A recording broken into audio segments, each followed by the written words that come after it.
Hello and welcome to this Dr. Frost Maths video on Key Stage 5 Parametric Equations. Now in this video we'll explore what parametric equations are.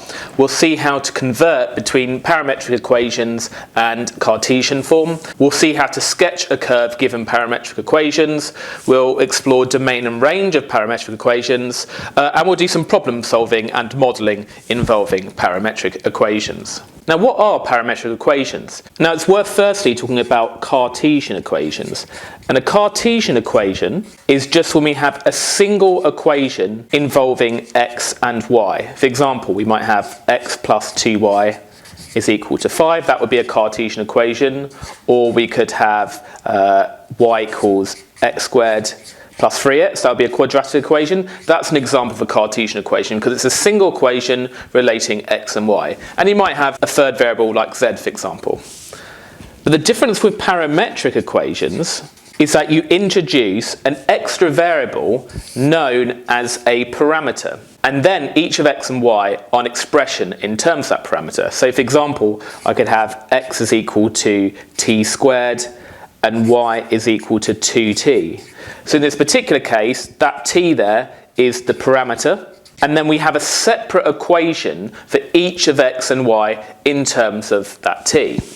Now it's particularly useful in mechanics, for example, because I could write the position of something, the xy position, in terms of some parameter t. So if that's the x value, this is the x value of a particular coordinate, that's the y value, 2t. And t might represent time, for example, so that could be our parameter. And you can see as you vary t, you get different coordinates. So for example, if t was equal to 0, where would we initially be? Well, that x value would be 0 and the y value would be 0 because 2 times 0 is 0, 0 squared is 0. What about at time 1, where would we be? Well, 1 squared is 1.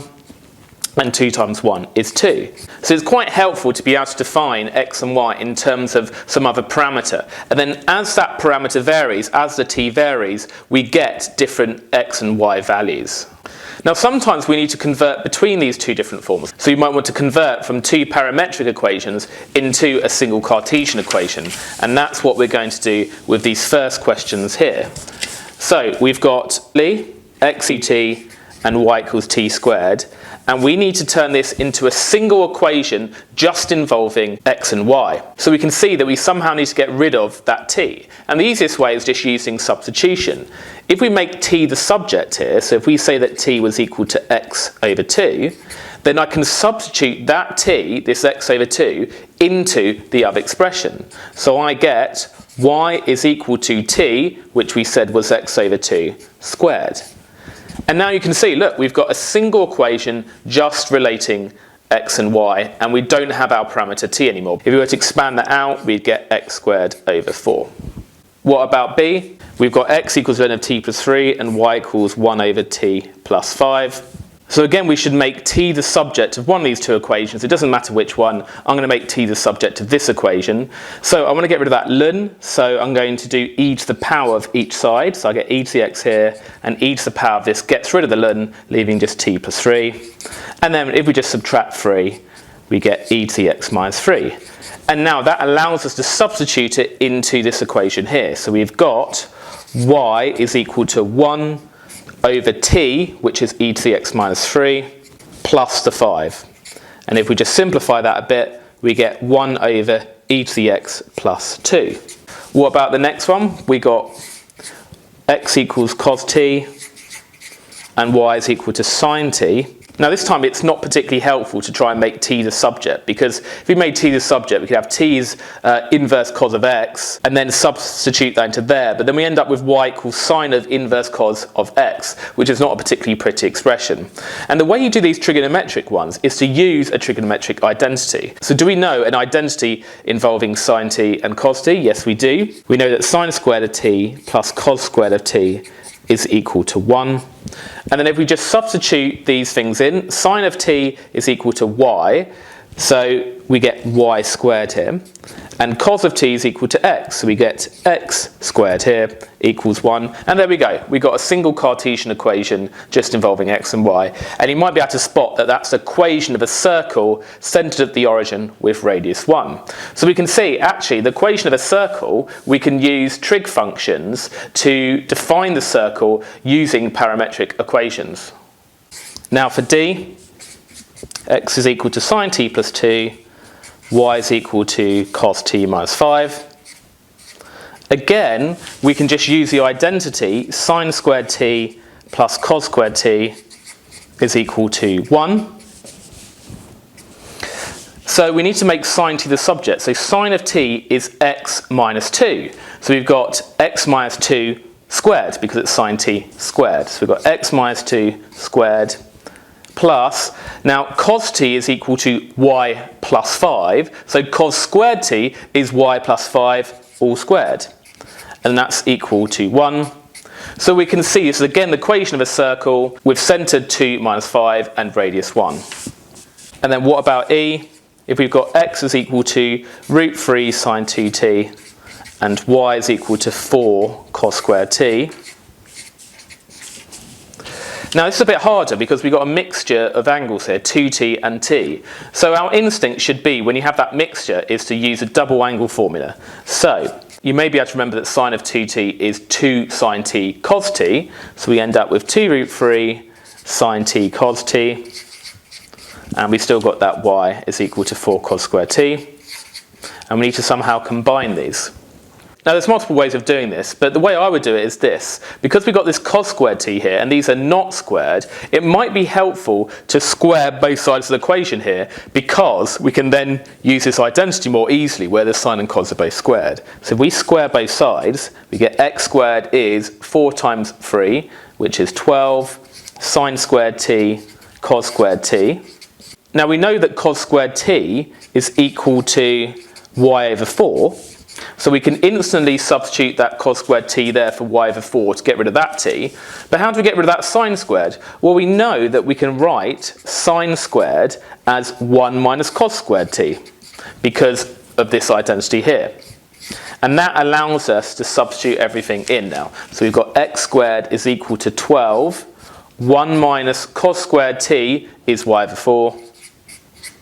And then that cos squared t again is y over 4. So we end up with this. And we could simplify that a bit to get 3y 1 minus y over 4. Now let's just practice sketching a parametric curve. We got x is 3t, y is t squared, and we want to sketch it for values of t between minus 1 and 4. So let's just do a table. So if t is between minus 1 and 4. We want to find both x and y for each value of t, as we did at the start of the video. So if t is minus 1, what would x be? X is 3 times that t value, so this would be minus 3. 3 times 0 is 0, 3 times 1 is 3, 6, 9, 12. And then the y value is the t value squared, so minus 1 squared is 1, 0, 1 squared is 1, 2 squared is 4, 3 squared is 9, 4 squared is 16. And then we can use these x, y values in order to sketch this curve. And then we've got minus 3, 1, so minus 3, 1 is going to be there. We've got 0, 0 is here. We've got 3, 1, which is going to be here. We've got 6, 4, which is going to be here. 9, 9, which is going to be roughly here, and 12, 16, which is going to be up here. And then if we join it up, we can see that's part of a quadratic curve. And in fact, if you combine these into a single Cartesian equation, you will find it's actually a quadratic equation. Now for question 3, we need to determine the domain and range of these different parametric equations. Do you remember on domain and range, that the domain is the possible values of x and the range is the possible values of y. And all we need to do to find the possible values of x, the domain, is to consider how x varies as t varies. So as t varies, what can happen to x? So if we do this first one, x is 2t and y is t squared. Now it says t can be any real value, so t is in the set of all real values. So if t can be any real value, then when we times it by 2, x can still be any real value. So we can see here that the domain will just be everything. So x can be any real value. What about the y value? Well, as t varies, we're squaring t to get y. Now we know anything squared has to be at least 0, so therefore y has to be at least 0. And that gives us our range, because the range is the possible values of y. So the range is y is greater or equal to 0. What about this next one? We've got x is ln of t plus 2, and we've got y is 1 over t plus 1. And t, we're told, is any value greater than minus 1. Now sometimes it's helpful to actually substitute the limiting value of t into these expressions. Now t was minus 1, I know t can't be exactly to minus 1, but if it was minus 1, we would have ln of minus 1 plus 2. But ln of minus 1 plus 2 is equal to ln of 1, which is equal to 0. So we can see that if t was minus 1, we would get 0 for x. Now as t increases, ln is a graph that gradually increases, it's always increasing, and so the value of x will go up. So we know therefore that x can be any value that's greater than 0. It can't be 0 because t can't be minus 1, and that is the domain. Now for the range, if we were to sub in minus 1, we can't do that. We can't do 1 over minus 1 plus 1. But sometimes actually a little sketch will help us see what's going on here. So if we sketch y against t in this case, this is a reciprocal graph, and we can see that t is not allowed to be minus 1, so we get this vertical asymptote at t is minus 1, and it comes down like this, doesn't it? Now we're told that t has to be greater than minus 1. So t is greater than minus 1 in this section here. And then using that sketch, we can see what y is allowed to be, because we only want the y values for this section of the graph. And we can see that y never actually reaches 0, but y can be any value greater than 0. So therefore the range is y is greater than 0. And then part C. We've got x is sine t and y is sine 2t, and we're told that t varies between minus pi over 2 and pi over 2, inclusive of those values. Again, it's helpful to think of the graph of these expressions here. So we had sine of t, so we plot x against t in this case. Sine of t between minus pi over 2 and pi over 2 looks like this. So pi over 2 and minus pi over 2 are 90 and minus 90 degrees. If we went up to 90 and minus 90, if we did it in degrees, the sine graph does this. And remember, the sine graph goes up to 1 and down to minus 1. So we can see that x, this x value here, can be any value between 1 and minus 1. So that is the domain. The domain is x is between minus 1 and 1, inclusive, because t is allowed to be 90 degrees, pi over 2 radians, and therefore x can be sine of 90, which is 1. What about y? If we sketch this graph, if you think about graph transformations, we've doubled the input, and therefore we half, in this case, the t values. So instead of 90, we're actually going to get 45, and then by 90 it's going to come down. So it's going to be like that, and that's minus 90 there. Again, we have 1 and minus 1. And we can see here the y again can vary between 1 and minus 1, so it doesn't make a difference. So the range is y is between minus 1 and 1. Now we've got a bit of reasoning here. We've got this Edexcel question. The curve has equations x equals 1 minus half t and y is 2 to the t minus 1. And we got this sketch here. If I just copy it out quickly. A is the y-intercept to this curve and B is the x-intercept. And we show that A has coordinates 0, 3. Now if we look and see the x value 0, so if the x value was 0, we can work out what t would have to be. So if 1 minus half t is 0, if we just double both sides, we get 2 minus t. So we can see that t would have to be 2 in this particular case. So now we just have to verify that if t was 2, we would get a y value of 3. So y is going to be 2 to the t, 2 to the 2, minus 1, which is indeed free, and therefore 0, 3 will be on the curve. Another way of doing it is subbing the free into this, so free is equal to 2 to the t minus 1, solving that, and show that you get a consistent value of t in both cases. Find the x-coordinate of the point B. Well, we can see that B is the x-intercept of this graph. That's where y is 0. So if y is 0, we just make y 0 there. So 0 is equal to 2 to the t minus 1. Add 1 to both sides. Now 2 to the what is 1? Well, it's 0. So t would have to be 0. And then we can work out what x would be if t is 0. So x is going to be 1 minus half times 0. And that gives you 1 minus 0, which is 1. And therefore, the coordinates of B are 1, 0. So just to reiterate, we use a known value of x or y to work out what t is, and then we substitute that value of t into the other equation. And then we've got this last modelling example involving a figure skater. The motion of a figure skater relative to a fixed origin O at time t minutes is modelled using the parametric equations. X is 80 cos 20t and y is 12 sine 10t minus pi over 3, where x and y are measured in metres. Find the coordinates of the figure skater at the beginning of this motion. Well, the beginning of this motion is when t is 0.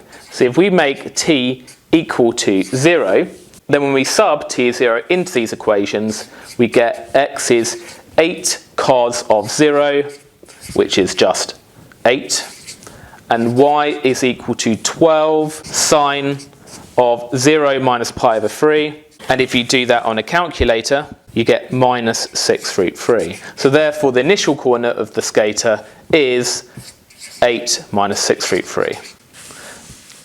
Now for B, we want to find the coordinates of the figure skater when he intersects his own path. So we can see that point of intersection is here. And the significant feature of that point is that y is 0. So we just need to make y is 0 and work out what the x value would be. So this is very similar to that previous question. If we make y 0, then we've got 12 sine 10t minus pi over 3 is equal to 0.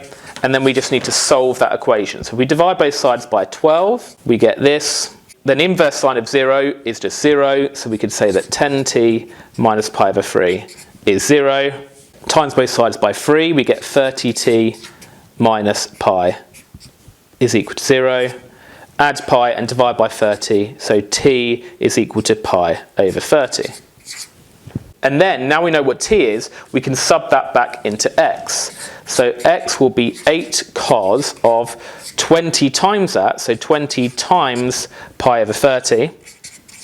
And we put that into our calculator, and we get minus 4. So therefore we know that the coordinate is minus 4, 0 at this point here.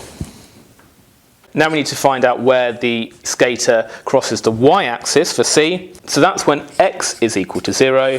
So if we just make x 0, we get 0 is 8 cos of 20t. Divide by 8, we get 0 is equal to cos of 20t.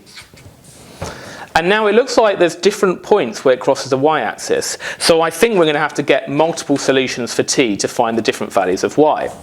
So 20t is going to be inverse cos of 0. Inverse cos of 0 is equal to pi over 2.